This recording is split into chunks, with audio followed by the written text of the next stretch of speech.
From the city of Fort Worth's surging population to the state of education in Fort Worth, Mayor Maddie Parker spoke with us about it all. 2 weeks ago, she won re-election to her third term with more than 2 out of every 3 votes.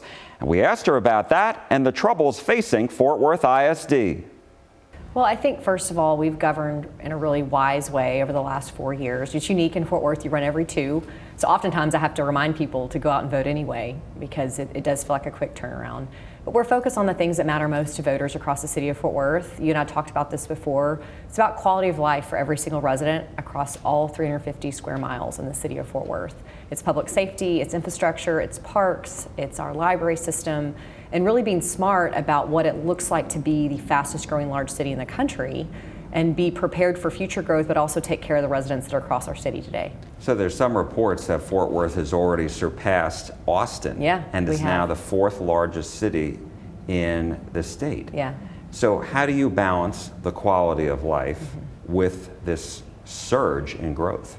It takes a tremendous amount of effort to be forward-thinking 5, 10, 20 years into the future.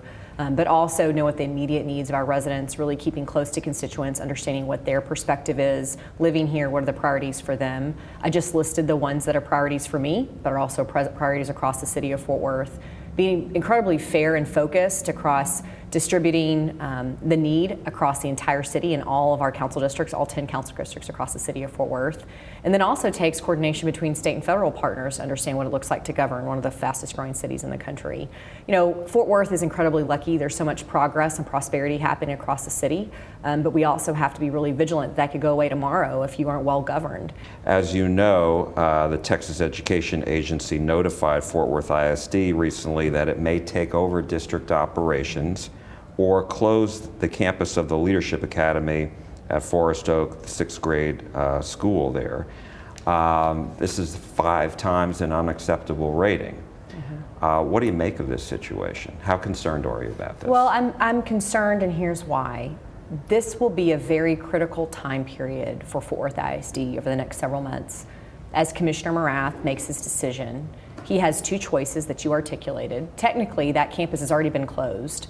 And so that choice, there's some technicality around that. So he can close a campus, feel good about the plan put in place by current administration at Worth ISD, or he can take over the school district. I've already said publicly that I actually support the mechanism that TEA has at the commissioner level to take over a district when it's needed after 5 years of failure. Across the city of Fort Worth, over 60 schools at DRF rated. That's unacceptable. But here's the thing. I've heard very clear leadership from Dr. Karen Molinar and her current staff to understand these numbers are unacceptable.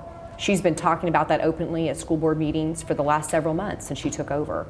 And so I've seen them take significant steps forward, both in their budget and their actions, working with teachers. I just was talking with the campus today about the significant improvement we've seen at that particular campus, a very high needs campus in West Fort Worth that for all the demographics should not be successful, and they're succeeding. So there are absolute bright spots to talk to Commissioner Morath and TEA, but at the end of the day, the decision will be his and his alone as to what he should do with the district. So have you had conversations with the commissioner? He paid the courtesy to me to let me know that letter was coming, and which I did appreciate as the leader of this city. He's also worked with our Tarrant County delegation to make sure they were aware this was a choice he has to make legally.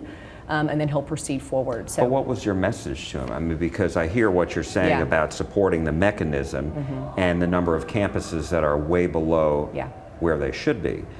But it sounds like you don't want TEA to come in and take over the district. Look, I've always said that I wanted the city of Fort Worth to transform education on our own, that we did not need Austin to tell us how to do it.